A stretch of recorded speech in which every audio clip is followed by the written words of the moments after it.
नमस्कार. आज आपण मस्त अशी बेसन पोळी कशी बनवायची ती पाहणार आहोत.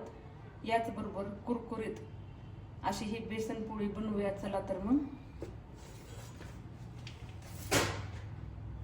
एक वाटी आपण बेसन पीठ घेणार आहोत.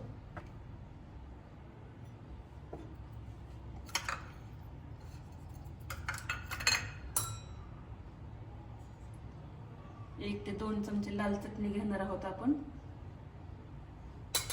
थोडीशी हळद, अर्धा चमचा,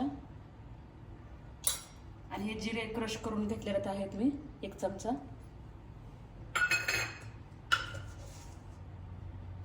आणि अर्धा चमचा ओवा घेतलेला आहे मी.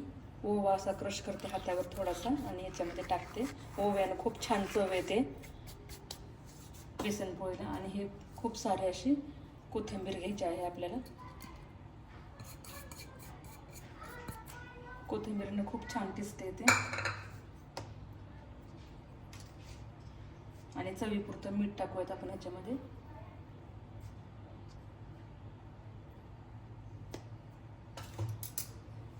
आता हे त्याचं बॅटर बनवून घेऊ आपण छान असं. बेसन पोळी मुलांना पण टिफिनला खूप आवडते. फक्त चटणी नाही टाकायची, फक्त मिठाची करून दिली तरी चालेल मुलांना. ज्या वाटीने बेसन पीठ घेतले त्याच वाटीने पाणी घेणार आहोत आपण.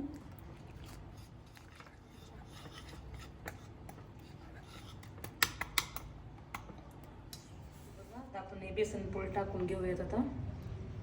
कारण पहिला तवा ग्रेस चांगला झाला नव्हता, त्याच्यामुळे पोळी खराब झाली एक. आता हे दुसरी करते पोळी. ही तेलकट तवा असेल चांगला तरच छान पोळी होती याच्यामध्ये. आणि या पोळीला भरपूर तेल लागतं. आता कडेने तेल मी घेतात पोळी करून घ्यायची. आणि खूप मोठ्या मोठ्या नाही पोळ्या करायच्या, छोट्या करायच्या, कारण पटकन उलटायला पण येतात त्या. खूपच मोठी तवा भरून पोळी केली तर आपल्याला ते उलटता येत नाही.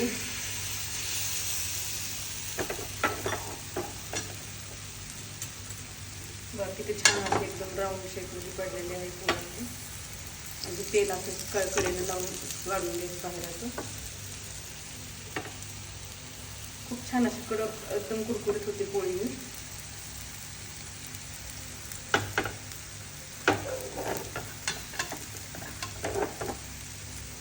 साबण आणि तवा घातल्यामुळे एकदम तेलकट काहीच राहिलं नव्हतं, त्याच्यामुळे पोळी खराब झाली पहिली. जरा थोडा तेलकट झाल्यामुळे आता छान निघते बघा सगळी. जर नॉनस्टिकचा तवा असेल तर त्यात खूपच छान होते बेसन पोळी. किती छान कलर पण आलेला आहे.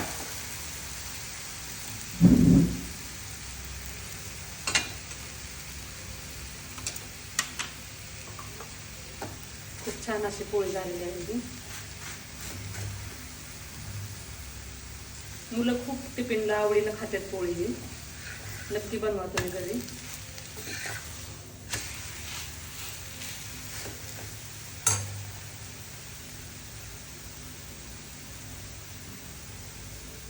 छान सोनेरी कलर येईपर्यंत भाजायचे आपल्याला हे मस्त.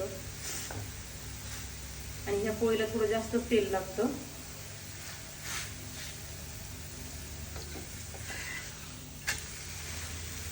छान जाळी पण पडलेली आहे बघा ह्याला मस्त अशी.